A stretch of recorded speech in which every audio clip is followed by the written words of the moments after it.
ನಮಸ್ಕಾರ ಸ್ನೇಹಿತರೆ. ಹೆಸರಾಂತ ಹಾಸ್ಯ ಕಲಾವಿದ ರಾಕೇಶ್ ಪೂಜಾರಿ ಇಹಲೋಕ ತ್ಯಜಿಸಿ ಕೆಲ ದಿನಗಳು ಕಳೆದಿವೆ. ಅವರ ಸಾವಿನ ಬಗ್ಗೆ ಕೆಲ ಸುದ್ದಿಗಳು ಸಾಮಾಜಿಕ ಜಾಲತಾಣದಲ್ಲಿ ಹರಿದಾಡುತ್ತಿವೆ.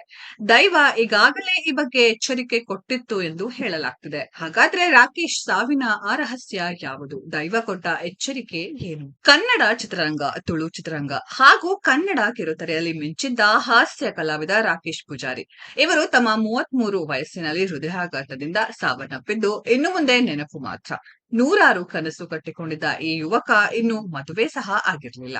ರಾಕೇಶ್ ಸಾವು ಪವರ್ ಸ್ಟಾರ್ ಪುನೀತ್ ರಾಜ್ಕುಮಾರ್ ಅವರ ಸಾವನ್ನ ನೆನಪಿಸುತ್ತದೆ. ಯಾಕೆಂದರೆ ಆರೋಗ್ಯವಾಗಿದ್ದ ಪುನೀತ್ ರಾಜ್ಕುಮಾರ್ ಅವರು ಇದ್ದಕ್ಕಿದ್ದಂತೆ ಹೃದಯಾಘಾತದಿಂದ ನಿಧನರಾದರು.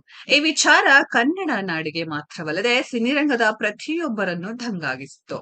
ಈ ಘಟನೆ ಯಾರಿಗೂ ಕೂಡ ಅರಗಿಸಿಕೊಳ್ಳಲು ಇಂದಿಗೂ ಸಾಧ್ಯವಾಗ್ತಿಲ್ಲ. ಹೀಗಿರುವಾಗ ಇನ್ನು ಜೀವನದಲ್ಲಿ ಬಾಳಿ ಬದುಕಬೇಕಾಗಿದ್ದ ಪ್ರತಿಭೆ ರಾಕೇಶ್ ಪುನೀತ್ ರಾಜ್ಕುಮಾರ್ ಅವರಂತೆ ಸಾವನ್ನಪ್ಪಿದ್ದಾರೆ. ಇಂತಹ ಸಾವುಗಳು ಹೆಚ್ಚಾಗುತ್ತಿದ್ದು ನಾನಾ ಪ್ರಶ್ನೆಗಳನ್ನ ಹುಟ್ಟುಹಾಕಿವೆ. ಗಟ್ಟಿಮುಟ್ಟಾಗಿದ್ದ ರಾಕೇಶ್ ಅತ್ಯಂತ ಲವಲವಿಕೆಯಿಂದ ಇದ್ದವರು. ಎಲ್ಲರೊಂದಿಗೆ ನಗುತ್ತಾ ಮಾತನಾಡಿಕೊಂಡು ಇದ್ದ ರಾಕೇಶ್ ಇಷ್ಟು ಬೇಗ ಅಗಲಿದ್ದು ತುಂಬಾ ನೋವಿನ ಸಂಗತಿ. ಎಲ್ಲೆಡೆ ಮಿಂಚಿ ಈಗ ಏಕಾಏಕಿ ಕಣ್ಮರೆಯಾದರೆ ಅದನ್ನು ಅರಗಿಸಿಕೊಳ್ಳಲು ಸಾಧ್ಯವಾಗುತ್ತಿಲ್ಲ. ಹೀಗಾಗಿ ರಾಕೇಶ್ ಪೂಜಾರಿ ಸಾವನ್ನಪ್ಪಿದ ನಂತರ ಹಲವಾರು ವಿಚಾರಗಳು ಮುನ್ನೆಲೆಗೆ ಬಂದಿವೆ.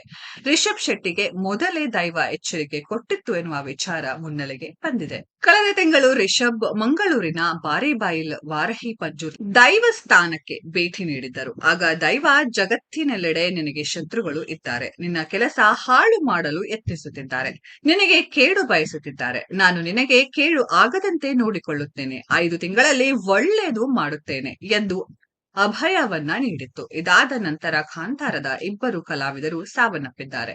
ಹೀಗಾಗಿ ರಿಷಬ್ಗೆ ದೈವ ನುಡಿದಿದ್ದು ನಿಜವಾಗಿತ್ತು ಎನ್ನಲಾಗ್ತಿದೆ. ಒಟ್ಟಿನಲ್ಲಿ ಕಾಂತಾರ ಸಿನಿಮಾ ಶೂಟಿಂಗ್ ಶುರುವಾದಾಗಿನಿಂದ ಒಂದಲ್ಲ ಒಂದು ಅಡೆತಡೆಗಳು ಎದುರಾಗುತ್ತಿದ್ದು ಆತಂಕವನ್ನ ಹುಟ್ಟುಹಾಕಿದೆ. ಕೊಂಚ ಶೂಟಿಂಗ್ ಬಾಕಿ ಇರುವ ಕಾಂತಾರ ಚಾಪ್ಟರ್ 1 ಇದೇ ವರ್ಷ ಬಿಡುಗಡೆ ಆಗಲಿದೆ ಎಂದು ಹೇಳಲಾಗ್ತಿದೆ. ಈ ನಡುವೆ ನಡೆದ ಘಟನೆಗಳು ನಟ ನಿರ್ದೇಶಕ ರಿಷಬ್ ಶೆಟ್ಟಿ ಅವರನ್ನ ಚಿಂತೆಗೇಡು ಮಾಡಿದೆ. ಸ್ನೇಹಿತರೆ, ಇದರ ಬಗ್ಗೆ ನಿಮ್ಮ ಅನಿಸಿಕೆಯನ್ನ ಕಾಮೆಂಟ್ ಬಾಕ್ಸ್ ಅಲ್ಲಿ ಕಾಮೆಂಟ್ ಮಾಡಿ. ಈ ವಿಡಿಯೋ ಇಷ್ಟ ಆಗಿದ್ರೆ ಲೈಕ್ ಮಾಡಿ, ಶೇರ್ ಮಾಡಿ, ಚಾನೆಲ್ ನ ಸಬ್ಸ್ಕ್ರೈಬ್ ಮಾಡಿ, ಪಕ್ಕದಲ್ಲಿ ಇರೋ ಬೆಲ್ ಐಕಾನ್ ನ ಹಿಟ್ ಮಾಡಿ. ಮುಂದಿನ ವಿಡಿಯೋದಲ್ಲಿ ಭೇಟಿಯಾಗೋಣ. ಧನ್ಯವಾದಗಳು.